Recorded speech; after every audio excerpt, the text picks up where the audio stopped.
Okay, let's dive into this.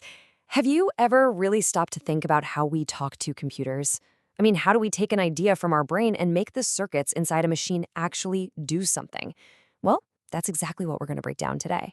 See, at its most basic fundamental level, a computer's processor only gets this, a stream of ones and zeros. This is binary, or what we call machine code.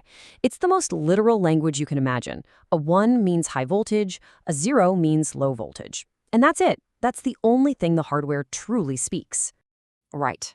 So if all a computer understands is on and off, how in the world do you get it to run a complex video game or even just add 2 plus 2? That was the very first puzzle that programmers had to figure out. So, to solve that puzzle, the very first programming languages were born. But let's just say they weren't exactly user-friendly. They basically forced programmers to speak the computer's native language. And that was a massive, massive challenge. This first language is called machine code. You know, on early computers like the ENIAC back in 1946, programmers had to manually feed in these super long strings of ones and zeros. Every single instruction, every command was just a unique pattern of binary digits. So you can really picture this giant chasm, right? On one side, you've got the human programmer, thinking in logic and ideas. And way over on the other side, you've got the CPU, the chip that only gets raw electricity. Machine code was the only bridge that could span that gap. And trying to build anything with that bridge, oh, it was a total nightmare. Imagine typing thousands of ones and zeros. If you made one tiny mistake, flipped a single 1 to a 0, your whole program could just crash, with no obvious reason why. It was just incredibly hard, painfully slow, and, as you can imagine, super prone to error. There had to be a better way. And thankfully, there was. All that difficulty and frustration led directly to a brilliant innovation, a new kind of language that became a crucial stepping stone for everything that came after, assembly language.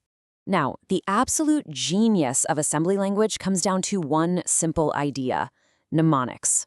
A mnemonic is just an easy human-readable word or abbreviation, like ADD for addition or SUB for subtraction, that acts as a stand-in for a long, complicated binary instruction.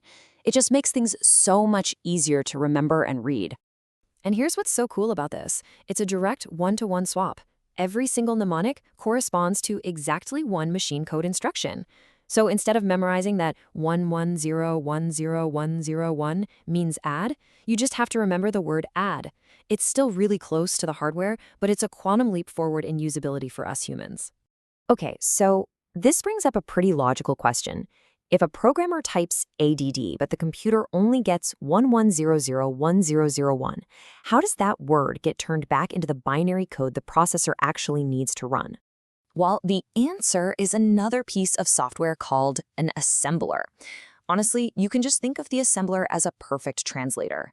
Its one and only job is to read the code written with all those nice mnemonics and convert it, line by line, into the machine code the CPU can actually do something with.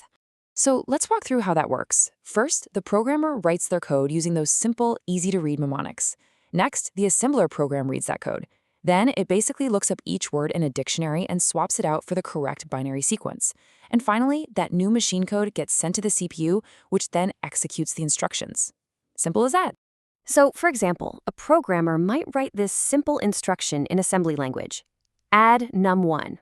Pretty clear, right? It could mean add the value stored in the memory location called num1. It's readable. That simple line of text is then fed into the assembler, which then translates it into this long string of ones and zeros. That's the machine code for the add command, plus the code for the num1 memory location. And that right there, that's the whole magic trick. We go from human-readable words to machine-executable binary, all thanks to that assembler program. So now that we kind of get what assembly language is, let's zoom out a little and see where it fits into the grand scheme of things, what I like to call the language ladder. You can basically put all programming languages into two big buckets. On one side, you've got low-level languages, like machine code and assembly. They're super close to the hardware, which makes them wicked fast, but also way more complicated to write. Then on the other side, you have high-level languages. Think C, Python, JavaScript. They use words and logic that are much more like how humans think, making them way easier to write and to read. And this really shows you the evolution perfectly. At the very bottom, you've got the physical hardware, the metal. The first language built right on top of that was machine language. And the very next rung on that ladder, the first real layer of abstraction for humans, was assembly language. It was the foundational bridge that made everything else possible, letting us build more powerful, high-level languages on top of it. When you really boil it all down, it's like this. Assembly language was the first crucial step in making computers programmable by humans, not just by machines. It was that vital link connecting our world of words and ideas to the computer's world of pure electricity. And that leaves us with one final thought to chew on. If modern languages are so much easier and more powerful, why do we even bother looking back at this old fundamental language?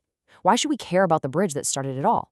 Well, maybe it's because you can't truly understand what's built on top of a foundation until you understand the foundation itself.